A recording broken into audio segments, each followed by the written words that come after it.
Hello everyone, in this video I'm going to share how I made lip balm which can be used by everyone, ladies, gentlemen, girls and boys, and suitable for all seasons. This is a 5 ingredient, easy and simple lip balm which is natural and sustainable.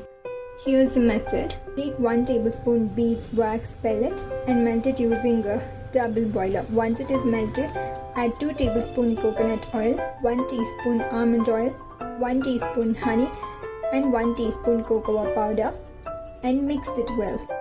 Once it is mixed properly, immediately remove it from the double boiler and pour it quickly into your container. Allow it to harden or refrigerate it for 15 minutes or as long as required. This lip balm has a matte finish, so it can also be applied on the dry areas around the lips and lasts for about 3 to 5 hours on very dry lips and heals chapped lips. Would cost below 60 INR and would last more than 2 months even if used every day. Do try this fun DIY and be more confident about what you're using on your lips. And check out my blog post for more details and links for product suggestion. Thank you.